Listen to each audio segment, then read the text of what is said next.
आपने कई बार ऐसा पढ़ा होगा कि फला देश अपनी सेना के युद्धाभ्यास पर इतने करोड़ रुपए खर्च करता है या लगातार आर्मी की प्रैक्टिस चलती रहती है।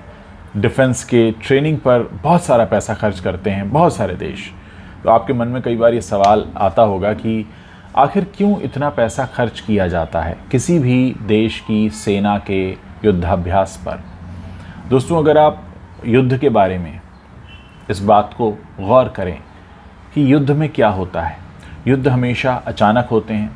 और युद्ध में क्या कुछ नहीं करना पड़ता इसका आपको पहले से पता भी नहीं होता और इसीलिए आप बहुत सारी तैयारी करते हैं। युद्ध के बारे में हमेशा एक बात कही जाती है कि जितना ज़्यादा फोकस्ड आप अपने प्रैक्टिस ग्राउंड में रहेंगे,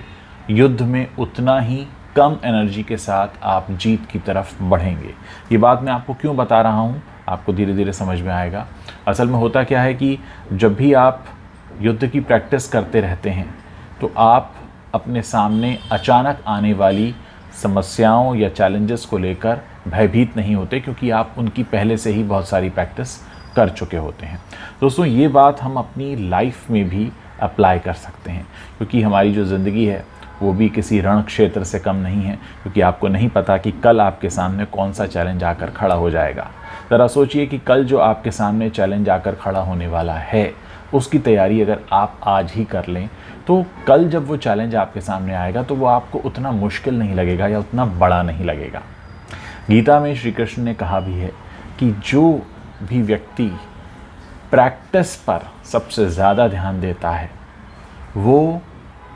युद्धाभ्यास में जो सबसे ज़्यादा ध्यान दे रहा होता है वो युद्ध के दौरान सबसे कम भयभीत होता है और बहुत आसानी से उस युद्ध को जीतता चला जाता है। असल में ये बात हमारी लाइफ पर भी उतनी ही एप्लीकेबल है, और वो इसलिए क्योंकि अगर आप कल आने वाली जो अनजानी शक्तियां हैं, जो अनजाने चैलेंजेस हैं, उनकी तैयारी आपने आज ही कर ली होगी तो फिर आप जब कल उनके सामने खड़े होंगे तो काफ़ी मजबूती से उनका सामना कर पाएंगे। दूसरी एक और बात है कि आप एक लोहे का टुकड़ा देखें और उसी लोहे से बनी तलवार देखें, उन दोनों में क्या फ़र्क होता है। लोहे का टुकड़ा एक टुकड़ा होता है, उसकी कोई तैयारी नहीं होती, जबकि उसी टुकड़े से बनाई गई तलवार की धार इतनी तेज़ होती है कि वो अपने सामने आने वाली बड़े से बड़ी परेशानी और मुसीबत को काट देती है। तो जिस तरह से लोहे के टुकड़े को पैना करके तलवार बनती है, आपको अपने लाइफ में उसी तलवार की तरह बनना है, ताकि आप अचानक अगर किसी बड़े चैलेंज का सामना करें तो आप उसे तुरंत आसानी से काट पाएँ। तो बहुत सारी बातें गीता में श्री कृष्ण ने कही हैं, लेकिन उनको बहुत गहराई से समझने के लिए हमें उन्हें इस तरह से समझने की ज़रूरत होती है जैसे कि एक युद्ध के क्षेत्र के रूप में उन्होंने जीवन को बताया है। तो फिर उस युद्ध के क्षेत्र की तलवार भी हमें बनना होगा, तैयारी अभी करनी होगी, तभी हम कल होने वाले या कल मिलने वाले किसी चैलेंज को आसानी से हरा पाएंगे।